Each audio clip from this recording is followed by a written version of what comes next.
So this house, the Phoenix house here, was built on top of this lava flow. I saw the volcano and the lava fields. I was like, oh, this is it. This is totally home. And I remember my partner, William, at the time, he was like, are you serious? It's like a charnel ground out here. Why would you want to raise our child here? And I was like, no, it's beautiful. It's magical. I love it. I've lived here through several different volcanic eruptions. If the lava did come, we could put it on a tractor trailer and take it away. So even though it's tiny, it can actually feel very spacious. And if you come out here, this is my favorite part.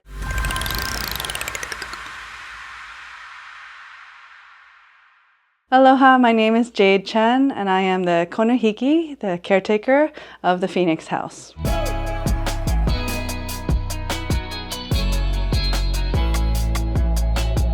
I actually grew up in New York City, and then I was looking for my spiritual evolution. Someone told me to come to Hawaii. As soon as I got off the plane, I could feel there was something different about this place, and I immediately felt like I'm here to build a temple, and I'm here to be of service. We gave birth to my son, Alakai. We were looking around for the right piece of land. We couldn't find it. One night I had a dream that I needed to go to the lava.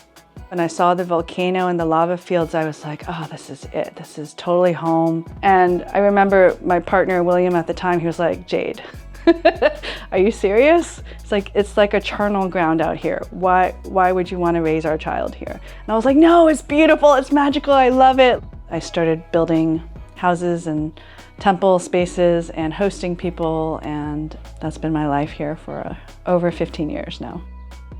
We're inside my lava temple right now. We have several altars here.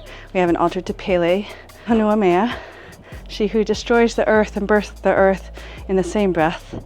And I have some pictures of my hula kumu, Kumu Ehulani Stefani, and this was them on the cliffs right nearby us when the lava was flowing down the mountain. And you could see it coming down like red Christmas lights down the slope of Kilauea, and then a huge plume of smoke where it was creating the newest land on Earth. Super epic and amazing, magical. I've lived here through several different volcanic eruptions, and I have a very vivid memory of driving down the Highway 130 towards the lava, and there's power lines everywhere, and there's like volcanic gems just raining from the sky, and there's steam coming on both sides of the road, and the road is like broken in places. It's a constant process of death and rebirth living here with the lava. And you see how transient and ephemeral like life is here, and everything is here. Like it can just pass at any time. It's a very low footprint on the land, and it's in harmony with the land. And to have so many people come and just be able to experience the newest land on Earth and at the feet of one of the most active volcanoes on Earth is really special and meaningful. So this house, the Phoenix house here, was built on top of this lava flow. And we're off-grid, out in the elements, and this lava flow that we're on right now is from the 1990s.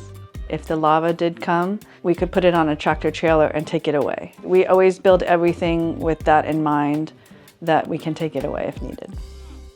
I'm Beilharz, founder of ARTISTREE Home, and I design and build luxury tiny homes, tree houses, and other micro-architecture around the world. So the Phoenix house was always designed to be a short-term kind of vacation spot, either for myself or other people. And so I had been going out to the big island of Hawaii and really loved Hawaiian lava landscapes and wanted to do something that was totally avant-garde and kind of off the beaten path. One of the things about the lava that's really amazing is lava is literally transforming like liquid rock into new earth. And so part of the concept behind the house was to be a space of transformation for people that come and stay there. Some of the other things that were really interesting about the Phoenix house is that we really wanted to conserve and upcycle and recycle as many materials as we possibly could. So for about 6 weeks before the house construction actually started, I scoured Craigslist for all free things that I could find, including like entire storefront commercial grade glass windows. So every window in the house was all about creating these windows from recycled glass. One of the other things we did with the Phoenix House was to think about how wabi-sabi, or the aging of materials, was going to happen. So even the like sink basins and some of the other things we did were using like these older or patinaed materials. We knew that the lava and the conditions, the weather conditions out there, were really going to cause a lot of patina. So rather than try to fight that with different things, we actually embraced that as like a part of the beauty of the building. So we designed the Phoenix House to be 100% off-grid, so all solar panels, battery banks, rain catchment, and then also we needed to have the building positioned in such a way that the sun would hit the solar panels appropriately. So there was a lot of thought in the roof line and the positioning of the building as it pertained to the off-grid systems. So on the exterior, we did a Japanese technique on the wood, which is called shoshugiban. So we burnt all of the exterior wood before putting it up as cladding. And that is an ancient technique both for preservation, but it also was site appropriate, right? Everything in that landscape is charred or burned from the lava. And so it made sense to bring that black color up into the wall. We also found some reclaimed red metal siding or metal roofing. And so we actually put that as a line that runs through the building that kind of looks like the red magma or lava that would be running through the blackened landscape. This is a 5,000-gallon water catchment system, and we have gutters on the roof, and they lead in, and so we catch our rainwater from the sky, and then we purify it with a Berkey and a UV filter. Sometimes it overflows, yes, but usually it's sunny and dry here. So sometimes we have to get a water delivery. So if you want to come in here, this is our backup generator that we use when we don't have enough power, when we don't have enough sunny days. And then we have an outback power system and a midnight controller. And this is the hot water heater that is run by propane tanks. We have two tanks hooked up so we never run out, which is great.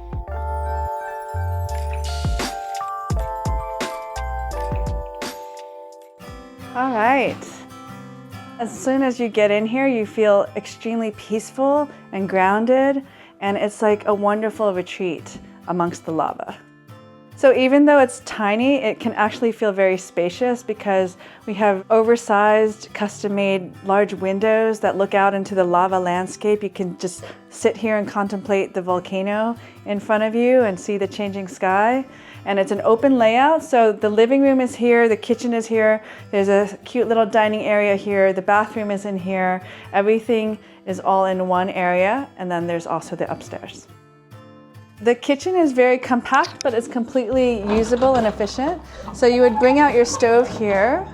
We also have an electric stove if you need to just plug that in, but we do have a camp stove here. It's run by propane. We have purified water here, and we have an electric water heater, a French press, everything you might need. There's all kinds of dishware and a full-size fridge.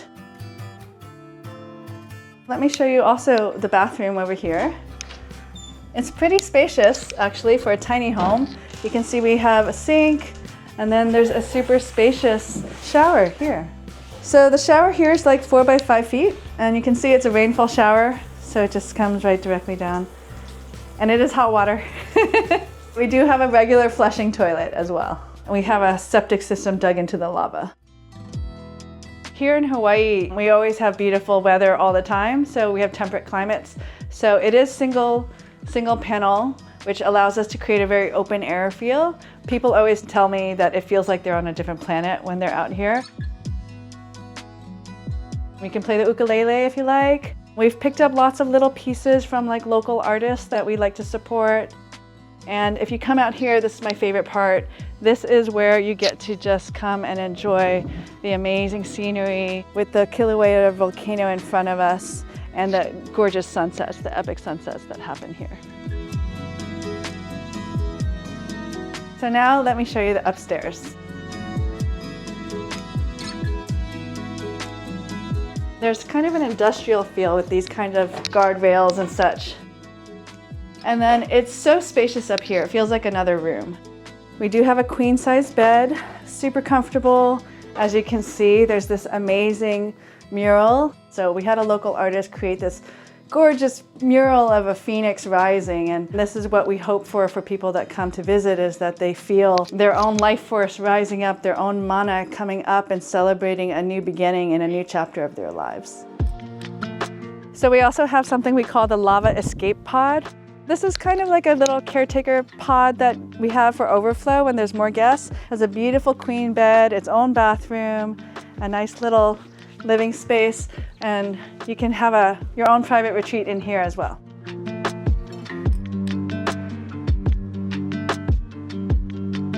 Thanks for watching this week's episode. I hope you guys enjoyed it. Please make sure to like, share, and subscribe, and I will see you soon with another unique home tour.